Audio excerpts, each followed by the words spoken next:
Star Wars is one of the most iconic franchises in cinematic history, and it all began with A New Hope.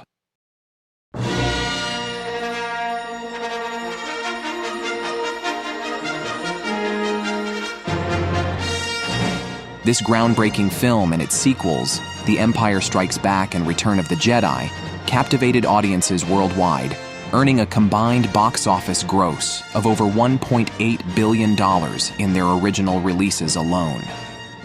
In terms of box office success, the original trilogy ranks 8th, 9th, and 10th among all 11 Star Wars theatrical releases. The prequel trilogy ranks 5, 6, and 7, while the sequel trilogy ranks 1, 2, and 3. But here's the question.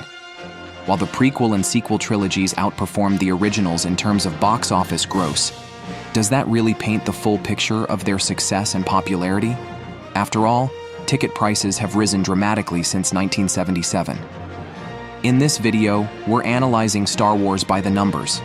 We'll look at actual ticket sales, not just box office revenue, to uncover the truth about the franchise's popularity over the decades. Are the prequels and sequels truly as beloved as the originals, or does the data tell a different story? Let's find out. The numbers you see may vary slightly depending on the source you reference, but they are generally consistent. Additionally, you will notice both global and domestic figures, and I have tried to clearly distinguish between the two. The purpose of this comparison is to highlight the difference between box office revenue and ticket sales, illustrating a film's true popularity. The cost of a movie ticket has risen significantly over the decades. For example, in 1977, the average U.S. ticket price was $2.23, while in 2024, it exceeds $10.50. This means a movie today can earn far more at the box office with fewer tickets sold. Comparing the box office gross of a 1970s film like Star Wars: A New Hope to a modern blockbuster like Avengers: Endgame is misleading without adjusting for inflation. Ticket sales, on the other hand, provide a level playing field by showing the raw number of viewers. A New Hope grossed $775 million globally in 1977, which doesn't seem as impressive compared to modern films. However, it sold over 178 million tickets domestically, far surpassing many modern blockbusters in actual audience size. While gross revenue indicates how much money a movie made, it doesn't show how many people experienced it. A film with high ticket prices might generate impressive revenue, but still reach fewer people than an older movie with lower ticket costs. Ticket sales directly measure how many individuals attended a movie, making it a more reliable metric for gauging its cultural impact and popularity. The Force Awakens sold 245 million tickets worldwide, making it one of the most watched films in history. Its $2 billion box office gross is impressive, but the ticket sales demonstrate its true reach. Modern films benefit from premium pricing for IMAX, 3D, and luxury theaters. These formats inflate box office totals without reflecting an increase in audience size. Modern blockbusters have access to markets like China and other growing international audiences, which older films couldn't reach. This artificially boosts box office gross for newer films. Avengers: Endgame benefited from inflated ticket prices and global markets, grossing $2.8 billion. However, it sold around 100 million fewer tickets than A New Hope. Some films, like The Lion King, 1994, and A New Hope, achieved legendary status through multiple re-releases over decades, increasing their ticket sales and demonstrating sustained popularity. A movie's gross typically reflects its initial release, whereas ticket sales can show the enduring appeal of a film over generations. Snow White and the Seven Dwarfs has sold an estimated 1.6 billion tickets globally due to multiple re-releases since 1937, making it one of the most watched films of all time despite its modest original gross of $418 million. Adjusted for inflation and the 2024 average ticket price, the box office gross for Snow White would be unequaled by far at $17.6 billion. Avatar is the highest grossing movie at $2.9 billion. Ticket sales allow for a more equitable comparison of films from different decades. By removing the distortion of inflation and premium ticket pricing, they provide a clearer picture of which movies truly captured the largest audiences. Comparing Gone with the Wind to modern films shows its true cultural dominance when adjusted for ticket sales, having sold over 200 million tickets domestically, a figure far beyond most modern blockbusters. Older films reached larger audiences because tickets were more affordable, making them a better reflection of their widespread appeal. There was also very little competition for audiences before television or modern methods of entertainment. Modern films with higher ticket prices may attract fewer viewers despite higher gross revenues, as there are a plethora of options for entertainment. There is also the option of viewing the movie months later on a streaming service. In 1939, Gone with the Wind tickets cost an average of 23 cents, allowing millions to see it. If adjusted to today's prices, its 202 million ticket sales would have amassed an estimated $3.44 billion globally, making it one of the highest-grossing films of all time. While box office gross is a convenient metric, it skews comparisons due to inflation, premium pricing, and international market dynamics. Ticket sales, however, provide a pure measure of audience size and cultural impact, allowing for fairer comparisons across decades and a better understanding of a film's true popularity. Now let's examine the 11 theatrical releases of Star Wars. The original trilogy was a cultural phenomenon. A New Hope sold over 178 million tickets during its original and re-release runs, making it one of the most watched Star Wars movie in theaters. The sequels, The Empire Strikes Back and Return of the Jedi, each sold nearly 100 million tickets during their initial runs, cementing the trilogy's legacy. But things changed with the prequels. While The Phantom Menace sold 90 million tickets, a strong showing, the next two entries saw a severe drop, with Attack of the Clones selling 53 million and Revenge of the Sith selling 59 million. The sequel trilogy started with a bang. The Force Awakens broke records, selling an incredible 245 million tickets worldwide. We'll discuss reasons for that high number.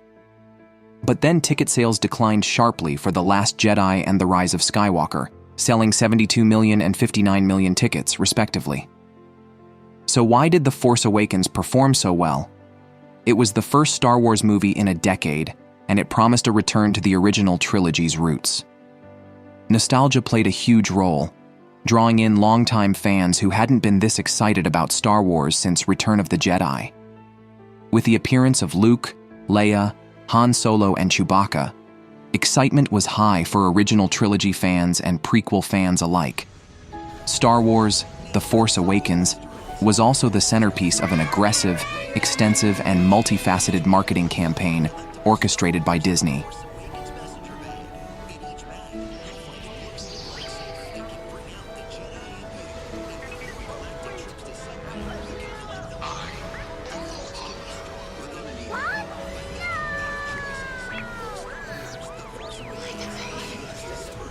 But that magic wasn't enough to sustain the sequels. The Last Jedi polarized fans with its storytelling choices, and The Rise of Skywalker faced criticism for playing it too safe. So, what does this all mean? Ticket sales tell us that Star Wars, as a cinematic event, once a dominant force in popular culture, has experienced a decline in its influence and popularity in recent years. Several factors contribute to this trend. Since Disney's acquisition of Lucasfilm in 2012, the frequency of Star Wars releases has increased significantly, including films, television series, and merchandise. This rapid expansion has led to concerns about oversaturation, with audiences feeling overwhelmed by the sheer volume of content. The release of multiple films and series in quick succession has diminished the anticipation and excitement that once surrounded new Star Wars projects. The sequel trilogy, The Force Awakens, The Last Jedi, and The Rise of Skywalker, received mixed reactions from both critics and fans. While The Force Awakens was praised for its nostalgic elements, subsequent films faced criticism for perceived inconsistencies in storytelling and character development. This division within the fan base has impacted the franchise's overall appeal. Frequent changes in directors and creative teams have led to a lack of cohesive vision for the franchise.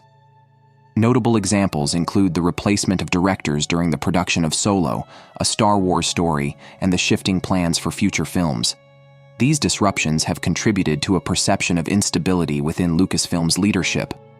The entertainment landscape has become increasingly competitive, with franchises like the Marvel Cinematic Universe, MCU, capturing significant audience attention. The MCU's interconnected storytelling and consistent quality have set a high standard, making it challenging for Star Wars to maintain its dominance. Certain creative decisions, such as character arcs and thematic choices, have led to divisions within the Star Wars fan base. Some fans have expressed dissatisfaction with the direction of the franchise, leading to public debates and, in some cases, organized campaigns against specific films or creators. Star Wars was never explicitly defined as a male space. It resonated universally because its themes, good versus evil, heroism, redemption, and mythological storytelling, transcend gender. However, its early fan base and creators were predominantly male, shaping the community's culture over decades.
As women have entered the creator space, some shifts in tone or messaging, like "the Force is female," feel unnecessary or alienating to some male fans who believe Star Wars was already inclusive. The male-dominated audience that supported Star Wars through decades of fandom, conventions, merchandise purchases, and expanded universe content feels sidelined by marketing campaigns perceived to prioritize inclusivity over storytelling. The decline in Star Wars dominance is multifaceted, involving oversaturation, inconsistent quality, leadership challenges, increased competition, fan-base divisions, and evolving audience preferences. Addressing these issues requires a strategic approach that honors the franchise's legacy while adapting to contemporary entertainment dynamics. In a future video, we will examine what Disney can do to turn the franchise around. Thanks for watching. Let us know in the comments what you think. Which Star Wars movie is your favorite, and do you think Disney can reignite the franchise's theatrical success?